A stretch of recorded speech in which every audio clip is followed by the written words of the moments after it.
ಶುಭೋದಯ, ನಮಸ್ಕಾರ, welcome to Yoyo Kannada. ಬನ್ನೀಗ ನೋಡೋಣ ಕರುನಾಡಿನ ಪ್ರಮುಖ 5 ಬ್ರೇಕಿಂಗ್ ನ್ಯೂಸ್ಗಳು.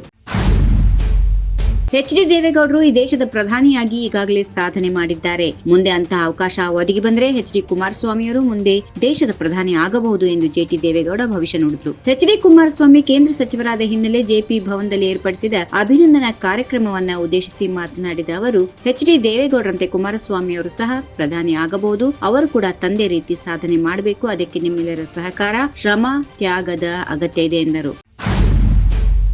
ನರೇಂದ್ರ ಮೋದಿ ನೇತೃತ್ವದ ಎನ್ಡಿಎ ಸರ್ಕಾರ ತಪ್ಪಾಗಿ ರಚನೆಯಾಗಿದ್ದು ಇದು ಯಾವಾಗ ಬೇಕಾದರೂ ಬೀಳಬಹುದು ಎಂದು ಕಾಂಗ್ರೆಸ್ ರಾಷ್ಟ್ರೀಯ ಅಧ್ಯಕ್ಷ ಮಲ್ಲಿಕಾರ್ಜುನ್ ಖರ್ಗೆ ಹೇಳಿದ್ದಾರೆ. ಪ್ರಧಾನಿ ಮೋದಿಗೆ ಜನಾದೇಶವಿಲ್ಲ. ಇದು ಅಲ್ಪಸಂಖ್ಯಾತ ಸರ್ಕಾರವಾಗಿದ್ದು ಯಾವಾಗ ಬೇಕಾದರೂ ಬೀಳಬಹುದು. ಆದರೆ ಎನ್ಡಿಎ ಸರ್ಕಾರ ಚೆನ್ನಾಗಿ ನಡೆಯಲಿ ಎಂದು ನಾವು ಆಶಿಸುತ್ತೇವೆ. ಆದರೆ ಪ್ರಧಾನಿ ಮೋದಿ ಅವರು ಸರ್ಕಾರ ಸುಗಮವಾಗಿ ನಡೆಯಲು ಬಿಡೋದಿಲ್ಲ.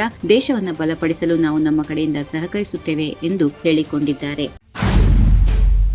ಮಾಜಿ ಸಿಎಂ ಬಿಎಸ್ ಯಡಿಯೂರಪ್ಪ ವಿರುದ್ಧ ಪೋಕ್ಸೋ ಪ್ರಕರಣ ವಾರೆಂಟ್ ಜಾರಿ ವಿಚಾರ ಸಂಬಂಧ ಕಾಂಗ್ರೆಸ್ ಸರ್ಕಾರ ದ್ವೇಷದ ರಾಜಕಾರಣ ಮಾಡುತ್ತಿದೆ ಎಂದು ಆರೋಪಿಸಿರುವ ಬಿಜೆಪಿ ನಾಯಕರಿಗೆ ಡಿಸಿಎಂ ಡಿಕೆ ಶಿವಕುಮಾರ್ ತಿರುಗೇಟು ನೀಡಿದ್ದಾರೆ. ಕಾಂಗ್ರೆಸ್ ಯಾರ ಮೇಲೂ ದ್ವೇಷದ ರಾಜಕಾರಣ ಮಾಡಲ್ಲ. ಬಿಎಸ್ವೈ ನೋಡಿದ್ರೆ ಅಯ್ಯೋ ಅನಿಸುತ್ತೆ. ರಾಹುಲ್ ಗಾಂಧಿ ಮೇಲೆ ಕೇಸ್ ಹಾಕಿದ್ದು ಯಾವ ರಾಜಕಾರಣ? ದ್ವೇಷ ರಾಜಕಾರಣ ಮಾಡುತ್ತಿರುವುದು ಬಿಜೆಪಿ ಹೊರತು ನಾವಲ್ಲ.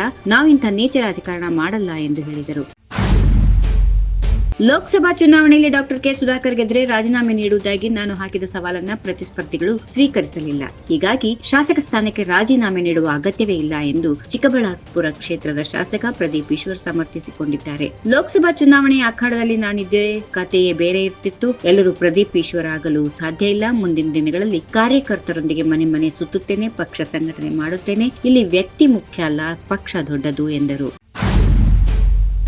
ಮಾಜಿ ಸಿಎಂ ಬಿಎಸ್ ಯಡಿಯೂರಪ್ಪ ವಿರುದ್ಧ ಪೋಕ್ಸೋ ಪ್ರಕರಣದ ವಾರೆಂಟ್ ಜಾರಿ ವಿಚಾರಕ್ಕೆ ಸಂಬಂಧಪಟ್ಟಂತೆ ಇದರಲ್ಲಿ ಯಾವುದೇ ರಾಜಕೀಯ ಮಾಡಿಲ್ಲ ಎಂದು ಬೃಹತ್ ಕೈಗಾರಿಕಾ ಸಚಿವ ಎಂಬಿ ಪಾಟೀಲ್ ತಿಳಿಸಿದರು. ಪೋಕ್ಸೋ ಪ್ರಕರಣ ಅತ್ಯಂತ ಸೂಕ್ಷ್ಮ ಹಾಗೂ ಗಂಭೀರವಾಗಿದ್ದು ಕೇಂದ್ರ ಸರ್ಕಾರ ಜಾರಿಗೆ ತಂದಿರುವ ಕಾನೂನು ಇದರಲ್ಲಿ ಯಾವುದೇ ರಾಜಕೀಯ ಮಾಡುತ್ತಿಲ್ಲ.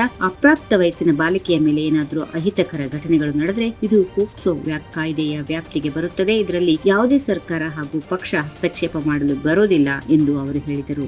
If you like this video, ಬೇಗ ಲೈಕ್ ಮಾಡಿ, ಕಾಮೆಂಟ್ ಮಾಡಿ, ಶೇರ್ ಮಾಡಿ ಹಾಗೂ ಯೋಯೋ ಟಿವಿ ಕನ್ನಡವನ್ನು ಸಬ್ಸ್ಕ್ರೈಬ್ ಮಾಡಿ.